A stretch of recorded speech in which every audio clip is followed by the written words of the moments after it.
Hey guys, what's up? Check out this new model. Today I'm gonna show you double color heart origami. So let's get started.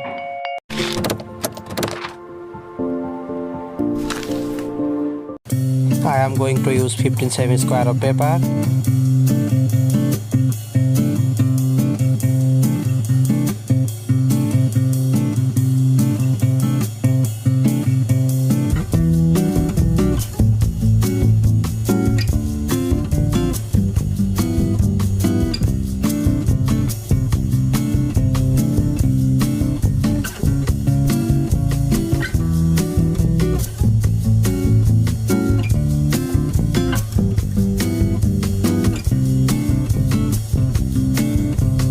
Hit the subscribe button, click the notification bell is a big part of the conversation.